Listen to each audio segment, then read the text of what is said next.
Hello, friends. My name is Darryl Robert Schoon, and I'd like to invite you to join us for the next half hour as we listen and talk about spirit, and especially that concept of spirit that is brought to us by Reverend Betty Tatalajski at the Temple of Universality. This is a unique channel in more ways than one, and I'm not talking about necessarily Tucson Access, though it is very unique also. And so without further ado, Reverend Betty Tatalajski, founder of the Temple of Universality here in Tucson, Arizona. Hello, friends. Good to be with you again. You know, we're thrilled, of course, to be here in Tucson. We've talked about our Aquarian state and how blessed we are to be here. We loved working with the Ascended Masters of Light. They called it the Brotherhood of Light. All the great masters like our beloved Jesus, Buddha, Mohammed, all the Hindu teachers, and especially our Native American brothers and sisters, for we live on this turtle island, as it's called by our Native American family. And we think back, you know, how fortunate we are to be here, and the inner call that we received, and didn't know what it was about until we got here. And then, so here in Pima County especially, we do feel the spirit of the Native Americans whose country it is, this turtle island that we live on. And so grateful that we've come to Mexican territory. It's just really, you know, I saw that sign a while ago. I told you somebody was making burros or tacos, you know, with all. I said, well, that's where I want to go next, you know, is get those. But we're so grateful for the Mexican territory, aren't we? Wow. That we immigrated here with the rest of them. Now, you know, about 60 years ago, less than 60 years ago, there were 40,000 people here in Tucson. I remember over the years, from the time I got here in late 60s, that we were growing 1,200 a month. So this is, of course, a rather abnormal, you might say, because how many places are in this country were gaining at that speed. Of course, California had with the Dust Bowl incident, and that, of course, was no coincidence either, because California, the Golden State, was the place to go. As Rudyard Kipling said, "Go west, young man, go west." But of course he was talking about to the Indian people there and the Asian people, go to the west, to this new world consciousness that's being created. And who knew? But isn't it wonderful? So here we are in this beautiful place of Native American spirit, and one of the most profound places in the world with our Grand Canyon. Did you know that also that there are so many mines up there, uranium mines, and it doesn't seem to mind a lot of people that we're poisoning our Mother Earth, but it is sad and unfortunate. But now that we have completed almost our year of celebration of Arizona, its first 100th birthday, I think a lot of people are going to wake up to the fact of responsibility, and we would love to see that. It is time for us to awaken to this new world consciousness. Excuse me, it would be very unfortunate if we don't. And Darryl, would you read this Wake Up? You know, the things that we read here are from the Ascended Masters and great teachers in the spirit world. We are not the authors of them, of these words that we share with you, but we certainly are humbled by them. Here, which one? All right. Dearly beloved sons and daughters, come within where I dwell. Quiet your mind, breathe in my spirit, release your mind and soul from hell. In your hearts I am present. In your temple I reside. Don't search for me in hidden places. I'm in your heart and by your side. Nearer than your friends and lover, nearer than the breath you breathe, I am in your constant heartbeat, and I will never, ever leave. For I am your divine essence. I am the divinity in you on earth. Remember, my beloved offspring, an age of freedom you've come to birth. All the powers of heaven are waiting for each of you to do your part. Awaken, my beloved children. Today is the day for you to start. Thank God for. I'm beginning to believe it. Really, I mean, if you hear it enough, you could almost believe it.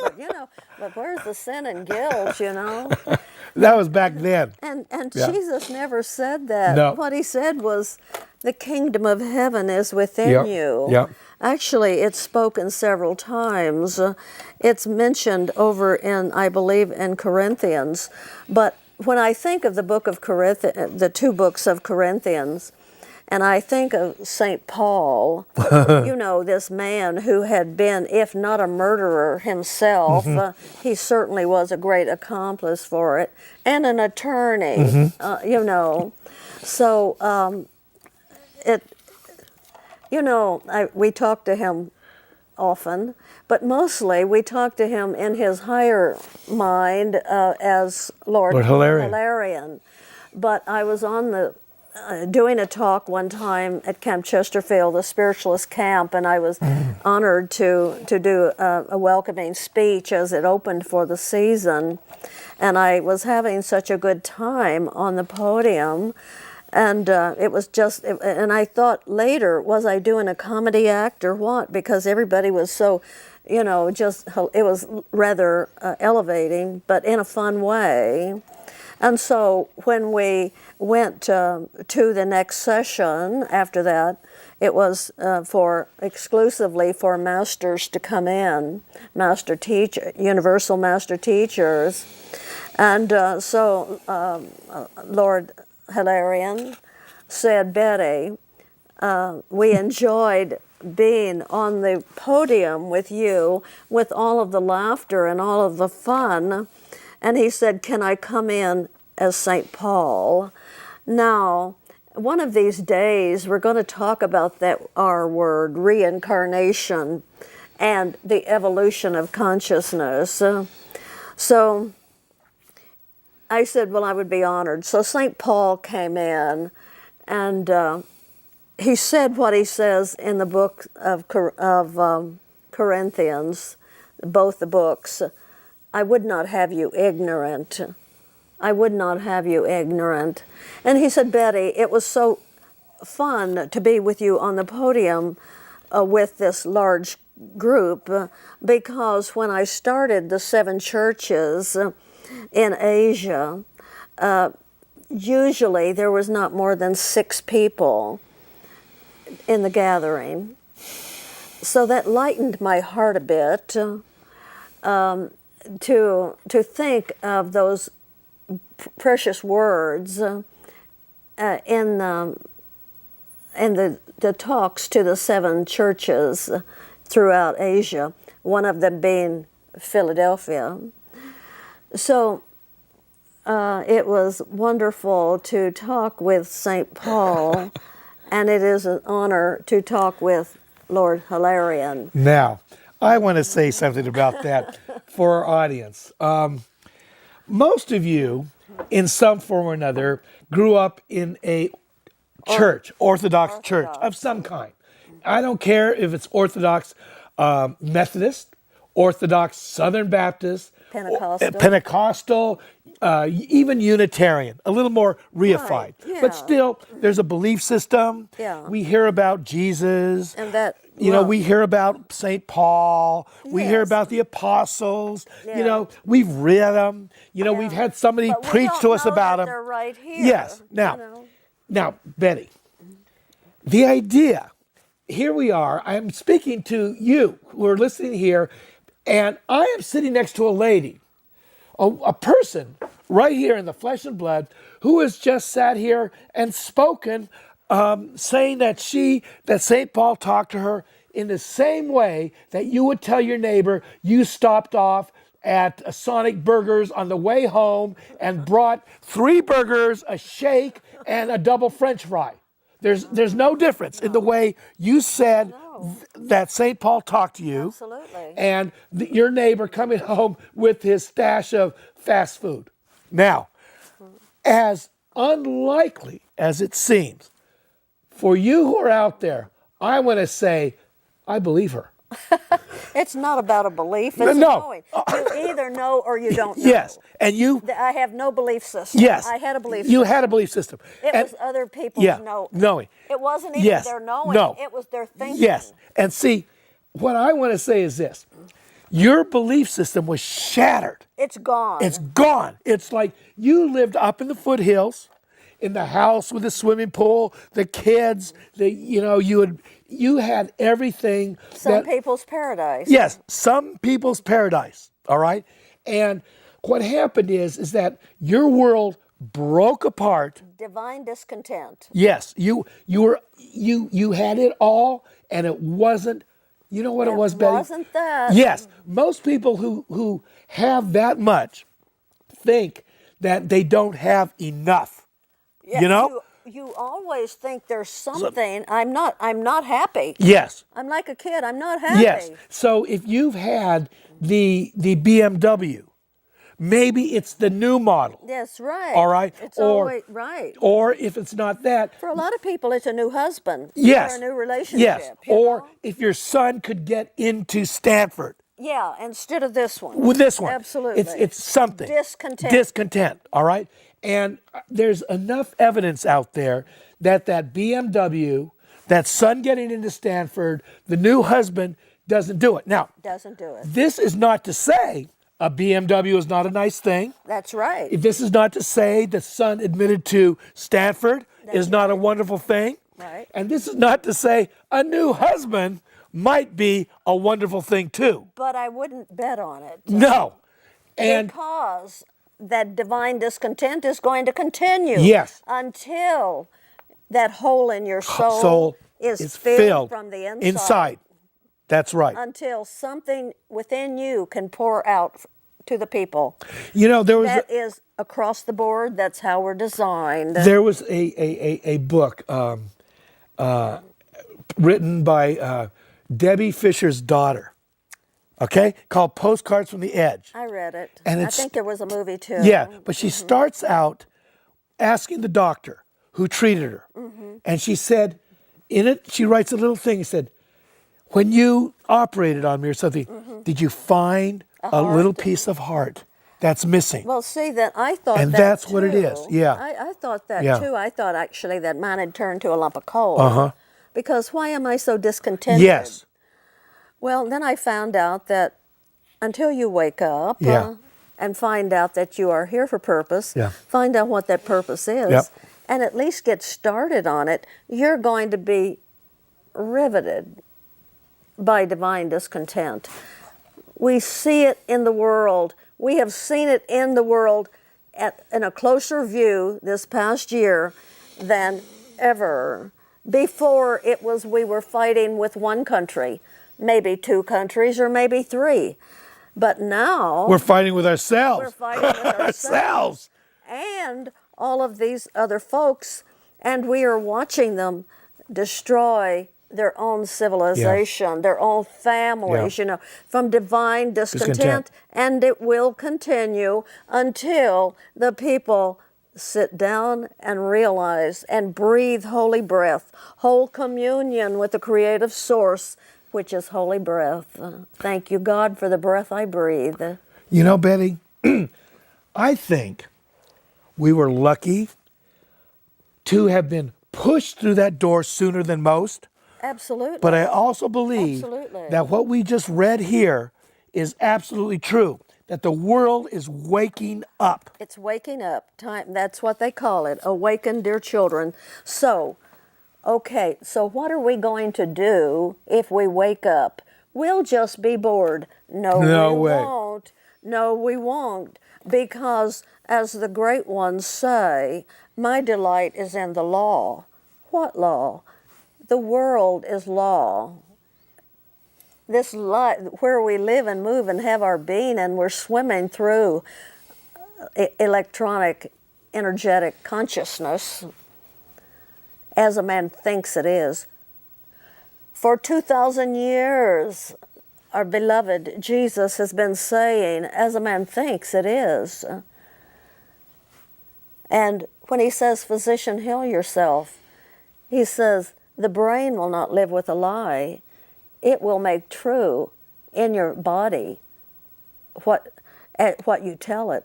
I'm depressed. I don't feel good. Okay. You got it. I am happy and free as God created me to be. You got it. That which you think upon multiplies. You know, it's simple, It's so simple. but the transition to move from complicated, really suffering, Betty. You know, suffering. Determination. If you are determined to be happy and free as God created you to be, then you chant it until you become it. And that becoming will move you into, because the law of attraction is always in action, will move you into an environment where there are other folks who are happy and free as that God created us all to be. But it does take determination. Yep. But when you realize and you see and you know that you are surrounded by not only the angelic world, but all of those people who are your band of teachers and friends. As we've said many times, we have one of the best psychics in the country in the temple, and it is delightful to speak with folks, your heroes, your heroines, your mama and your daddy. That's all fun. But the reason that she has spent 20 years developing this under the tutelage of the great masters is so that you will know that you are not alone and you could never be. You know, there are, Betty, in my mind, there are many gifts of the Temple of Universality. All right?